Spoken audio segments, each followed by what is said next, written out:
Good afternoon. We're here in Treasure Island. Have a couple of important announcements. I'm joined with Kevin Guthrie. I know you've seen him a lot.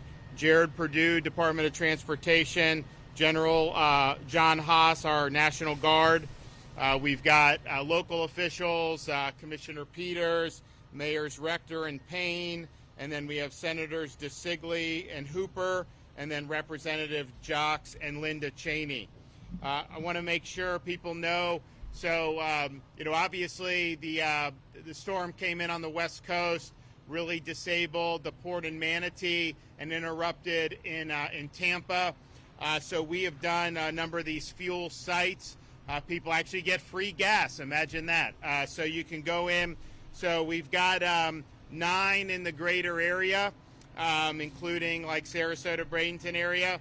So Tom Bennett Park in Bradenton, Plant City Stadium in Plant City, Central Lot parking lot in St. Pete, New College of Florida, Sarasota, South Florida State College in Arcadia, Charlotte Sports Park in Port Charlotte, Suncoast Technical College in Northport, St. Pete College Tarpon Springs in Tarpon Springs, and then the East Bay Raceway in Tampa.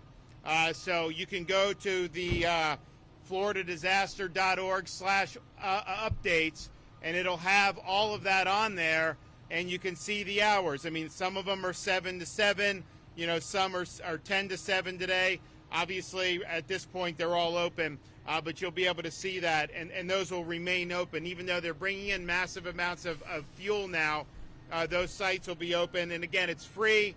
It's 10 gallons, we're trying to say, just to get as many people through, but it gives you an opportunity to be able to do that.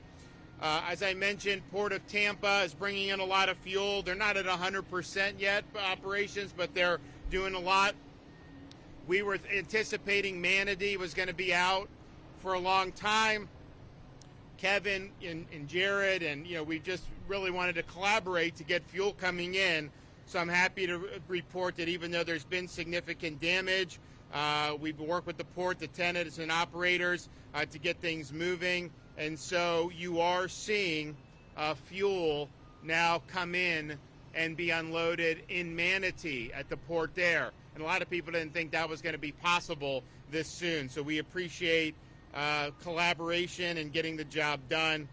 So far, just the state operations alone, we've deployed millions of gallons of diesel and motor vehicle gas. Florida Highway Patrol continues to escort fuel tankers throughout the state. They've escorted over 100 tankers since Milton made landfall. Power restoration. As of 3 o'clock, since the storm hit, 3.25 million accounts have been restored, and 818,000 accounts remain outstanding. Most of that is Duke and Tico in Pinellas and Hillsborough. Co-ops and munis have got very low numbers now, and FP&L statewide, they're under 200,000 for what they're doing. So there's only Hillsborough and Pinellas have more than 25% out. And Sarasota's now, I think, about 17% out, and Manatee is close to getting down to about 20% out. And I know they're continuing to work. And you see these trucks everywhere. I mean, you have we've never had this many trucks before in the state, so we appreciate everybody that's been working on that effort. Here in Pinellas County, we fulfilled a lot of requests. We did 4 truckloads of water for the schools in Pinellas. We did 2,000 liters of water for their shelters. We did hundreds of tarps. We did pallets of water for Friends of Stray Animal Rescue. Brought in 160 ambulances, 8 boats, 2 high water vehicles, tens of thousands of meals ready to eat, 6 vac trucks at the staging area, 2 shower trailers for first responders, 4 toilet trailers for first responders, 2 comfort stations, 3 standalone cell phone charging stations, and 20 generators, and they're continuing to work and fulfill requests as need be. We have all airports except Sarasota Bradenton that's open for commercial. That'll be passenger. I think it'll be on Wednesday for Sarasota Bradenton Airport. We had over 50 school districts closed at the end of last week. 40 of those that experienced closures will be back open on Monday. For the latest school information, you can go to fldoe.org/storm info. Now, we've seen great jobs with search and rescue. We had the Florida State Guard, got a couple hundred people in a flooding situation. I think it was in Pasco County. I know the local law enforcement have been working, but we've had some major post-storm water rises. We were in Plant City. You go into that part of Hillsborough County, you saw a lot of things still with high water. And so that's necessitated more rescues, and that's been great. People have done it, and we've had a lot of success, but we've also had a stabilization in those requests in the aftermath of the storm, and that's something that is good. I mean, we don't want to have to be doing this for weeks. That must mean there's a lot of problems, and I know we saw that in Western North Carolina.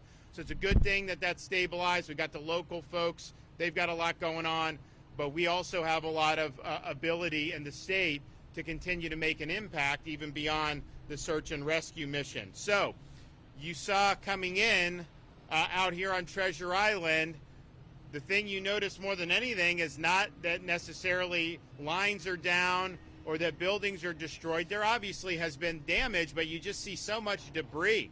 People have done the debris because their homes got flooded, the businesses got flooded, and then the furniture, or they had to gut the drywall, all this stuff basically became trash, and you got to have a way to deal with that. Now, leading into Milton, we knew it came on the heels of Helene.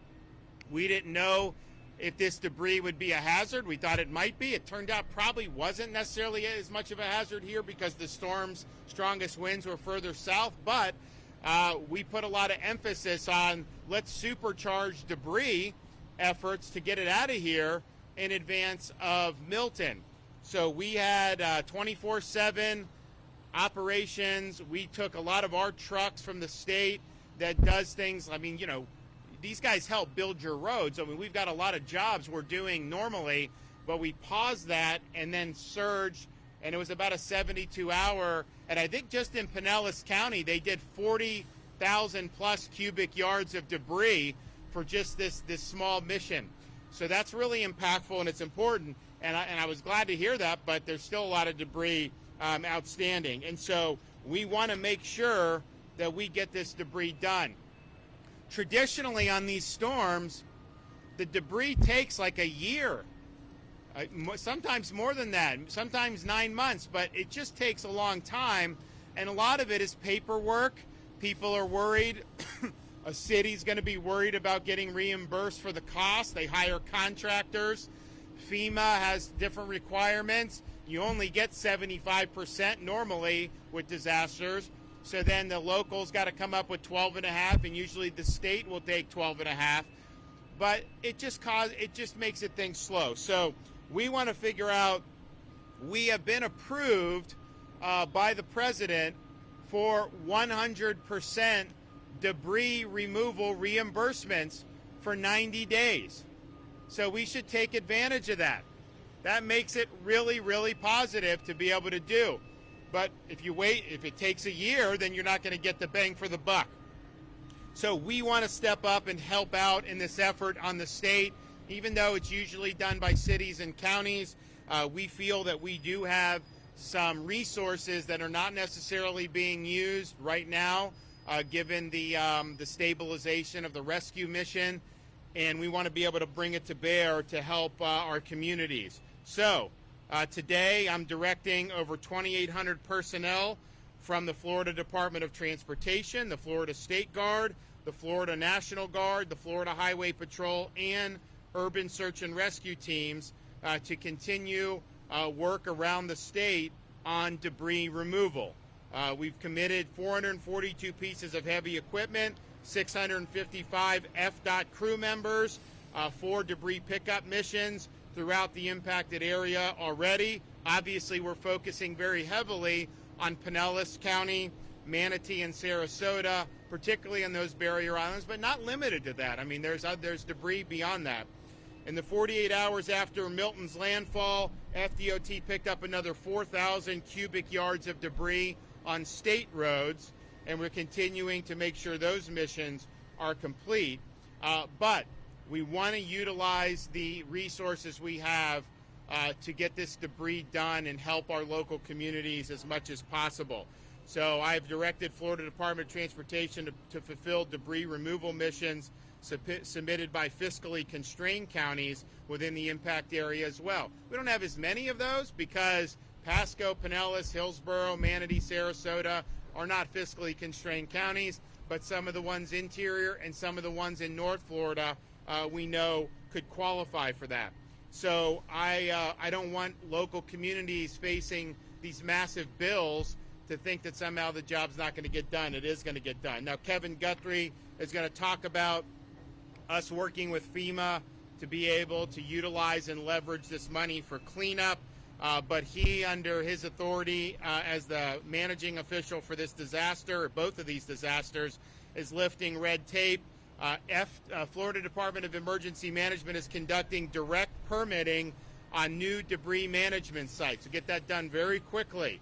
Florida Department of Transportation has suspended size and weight restrictions for vehicles conducting debris removal. And this is important, so we're happy to do that. We also want to make sure that all locals are on all hands on deck and that we're moving very rapidly across both city, county, and state levels of government.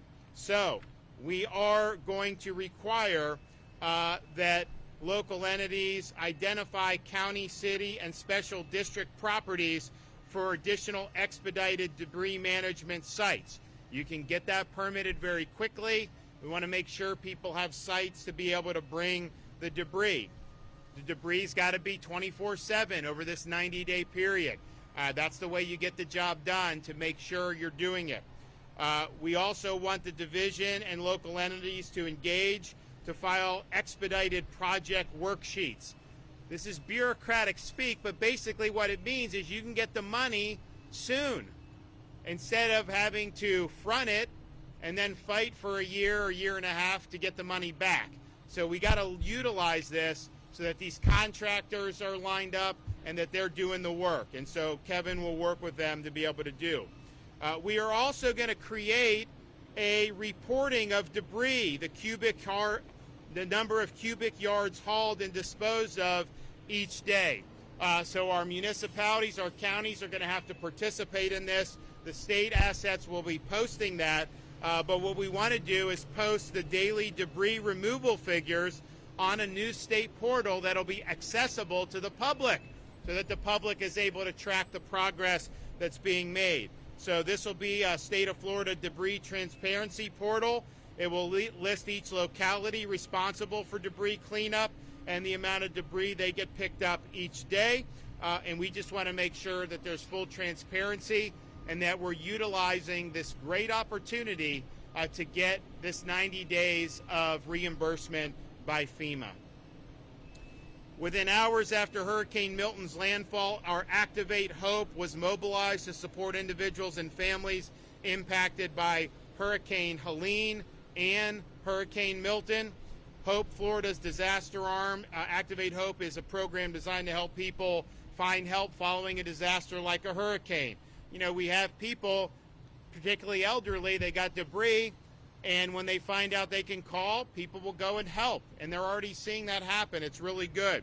So we appreciate all those charitable organizations that have stepped up. We've also have a lot of support from private sector partners who've come in and made sizable donations of cash as well as products, and a lot of times food and water. Walmart, Sunshine Health, Simply Healthcare, Comcast, Wawa, Better Together, United Healthcare, Publix, DentaQuest, and AT&T, and I know many more want to come in and help. So please do that. We will utilize that. And I know Kevin's been talking with a lot of different partners about every kind of thing to come in and leverage that. The Hope Florida line is open 24/7, 1-833-GET-HOPE, 1-833-GET-HOPE. We've assisted 4,000 individuals on the Hope line since Milton made landfall. And the Hope Bus has been deployed to impacted areas each day to assist in person. Over 3,000 individuals have been assisted at Hope Bus sites so far since Milton made landfall. Today, the Hope Bus will be at New College of Florida until 7 in Hillsborough County Mission Church. It will be 2 to 5 in Temple Terrace. Pinellas County, 12 to 5, Tangerine Plaza in St. Petersburg. So New College, Sarasota, Mission Hill Church in Temple Terrace, Tangerine Plaza in St. Petersburg. You also have Hope teams that are out canvassing to help people, and we'll have Hope buses in other locations as well. So I want to thank everybody that's been involved. I know people have been working nonstop now for many weeks. We've got a lot of work left to do, but I think this debris mission is something that is important just to utilize the resources of 90-day 100% reimbursement, but two, it's good for quality of life to be able to have these places be pretty again, and also for morale so that people see progress being made, because it's not easy. There's a long road that you have to go, but when people see progress, they feel really good about it, and that's just the way it's got to be. So this is an unprecedented effort for the state of Florida to marshal key resources, including even our National Guard, to do swift debris removal to help local and county governments, and we will continue to do that. We've got 90 days to be able to get the job done. I know in most disasters, there's debris in some of these disasters from the past, especially in some of these other states, and they just go, we don't want that here. We want to get the job done. Okay, Kevin Guthrie. Good afternoon, Governor. I want to thank you for empowering the State Emergency Response Team and ensuring we can provide the needed support to all of our impacted communities as quickly as possible. We're going to start where the Governor talked about our debris removal. 90 days, 100%. It's time to get after it. No excuses. You've heard him talk about that. We've cut the red tape. We've cut the hours of operation. We're going 24/7. We've waived weights and measures. We can keep trucks moving. You see a lot of equipment that the state owns right out here, getting ready to get after it. But it's not just a state responsibility. This is also a city and a county government responsibility. It is also city and counties, activate your vendors, activate your haulers. This is not just hit the easy button. This is all of us. All together, we got to all get into it and get after it. So please help us with that. To help you do that, I just sat down with the cities of South Pasadena. I sat down with Treasure Island, and I sat down with St. Pete Beach. They were overwhelmed. Where do we start? I want to assure every city that's out here, all across this disaster area, every county that does not know how to even get started, call us. We'll send somebody to help you. It is worth us investing a couple of $1,000s to send some technical experts to you to help you get on the right path from the beginning. We've got to get after it, though. You got to put those requests in now. Let us know you need help so that we can come and help you. We'll fill out those project worksheets. Again, as the government said, it's very, very bureaucratic, so I'm just going to break it down. Just a plain old peanut butter and jelly, if you will. Right now, all we want to do is get your estimates. So, for instance, if there's 100,000 cubic yards out here and it costs $10 a cubic yard to get that done, I think the math on that is about $10 million. We write an expedited project worksheet, get that submitted to FEMA. We put in a monitoring line that's about 25% of that cost. So we're going to submit a project worksheet to FEMA for $12.5 million. We get that submitted usually within days, not weeks, months, or years, usually within days. Half of that money is in your bank account for you to get ready to go moving and get your hauler started. So we want everybody to take advantage of that. The state continues to have twice daily county coordination calls to ensure we are meeting the needs of requested resources for our communities. Search and rescue missions have pretty much finished up, except for a couple where, for example, in Pinellas County, we do have search and rescue entities that are Florida-centric that are going door to door doing one last secondary search. If you're still in need of reunification with a loved one, the Red Cross has set up their reunification line. Call 1-800-RED-CROSS. Rivers are continuing to rise, as the governor has already mentioned. We flew in yesterday. There was still some rising water. If you're in that situation, make sure you're evacuating as needed. You need to make that local decision for yourself. There are still shelters open throughout the state of Florida for you to go to. If that does happen, Don't move through running water. Don't go walking through muddy water. That water could contain bacteria. If you get a scratch on your leg, you could end up being in a very, very dire situation. Assistance is available to residents who receive damages from Milton. Residents can go today, as well as Debbie and as well as Helene, and visit disasterassistance.gov, download the FEMA app, or call 1-800-621-3362. If you're a homeowner, I need you to listen to me right now. I'm not talking to counties and cities. I'm not talking to government. I'm talking to homeowners. If you've been impacted by 2 or more disasters, let's say you were impacted by Debbie, Helene, and Milton, make sure when you file your paperwork, make sure when you file your application, you talk about Debbie and Debbie only. You talk about Helene and Helene only. You talk about Milton and Milton only. If you start to transfer them over and you talk about one application that references another storm, it's going to automatically kicked out. All right? Those are bureaucrats. You can't help them. All right? But you can help yourself. You can help yourself by keeping it simple. Just talk about one storm at a time, reference only that storm. That's going to help you a long ways. Please make sure, I've already said that, as you continue to take your own recovery actions in your home, remember to wear appropriate safety gear and clean up responsibly. Don't touch any hazardous waste. Make sure you don't touch any power lines. If you, especially in this area, I've heard this from all the city managers, we have an older community. If you have no business getting on a ladder, don't get on a ladder. If you have no business operating a chainsaw, don't operate a chainsaw. Call Crisis Cleanup. Call 1-833-GET-HOPE. We'll send volunteers to your house and help you with it, free of charge.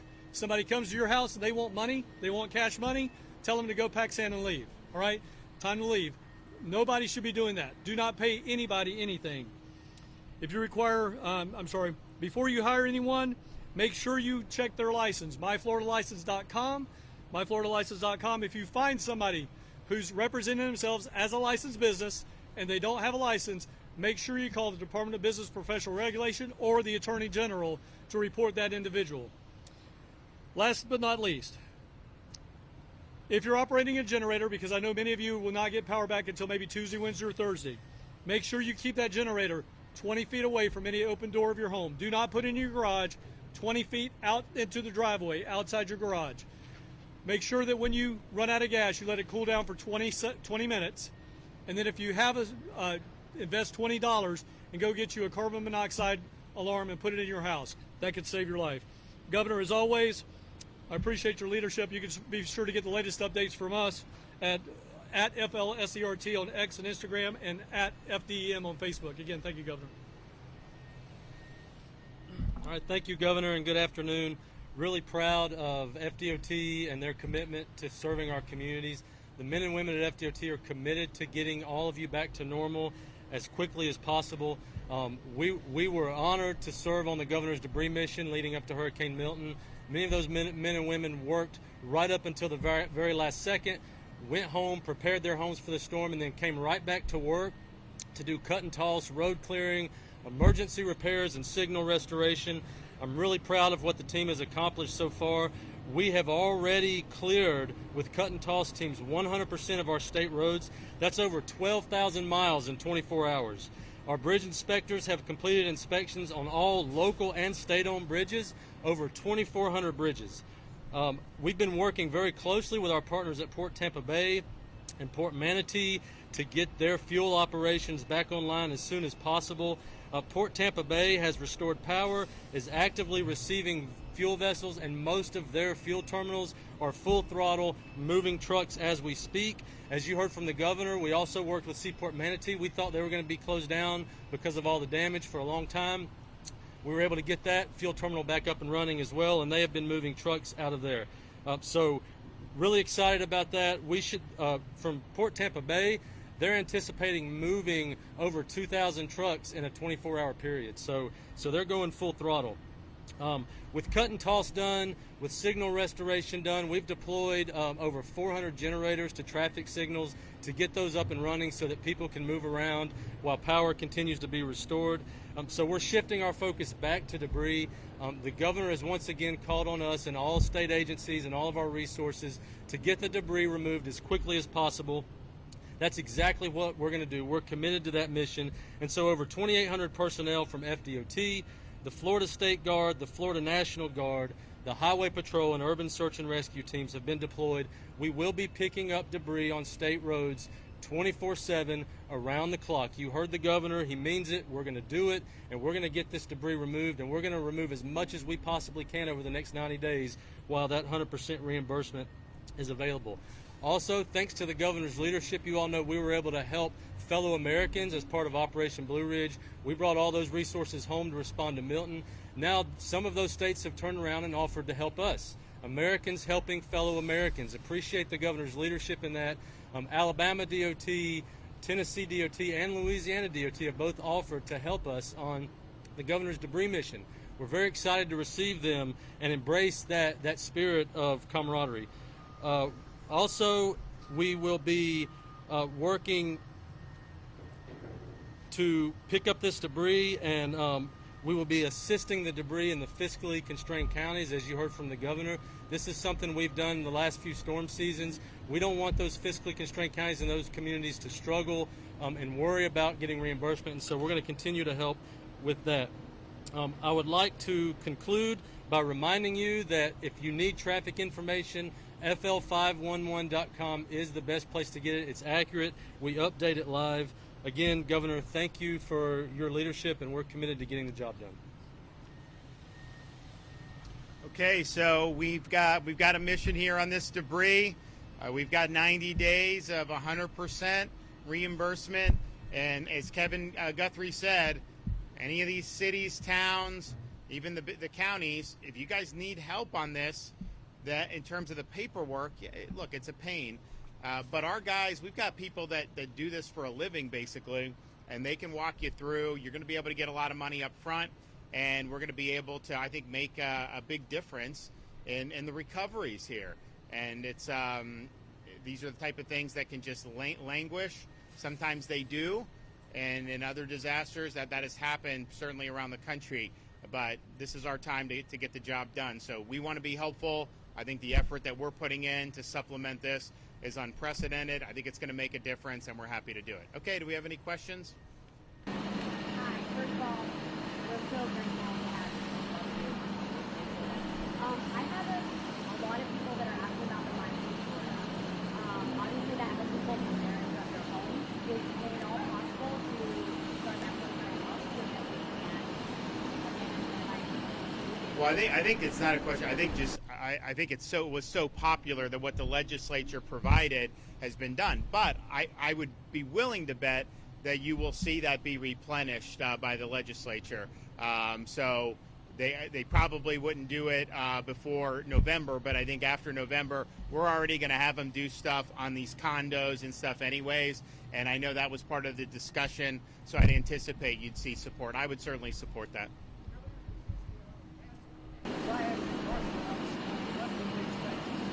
Well, so the question is gas in North Pinellas County. So we opened a fuel depot in Tarpon Springs, there at St. Pete College, Tarpon Springs.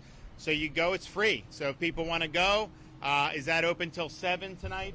Till 7 o'clock tonight. It's right up there. I think it's off Klosterman, and so that's there. And then I think if you heard both Jared and Kevin talk about massive amounts of fuel into the ports and being brought out. So you're going to see those gas stations, result. I mean, some of them obviously need power. So if they don't have power, now we've offered generators. I know we did 3 generators. Actually, we did 19 throughout the entire area. Okay, so we've responded to gas stations. They're supposed to have generators. Like, unless you're a little rinky-dink, you're supposed to have one. But I guess the way they wrote that law years ago, it's easy to be able to get in loophole.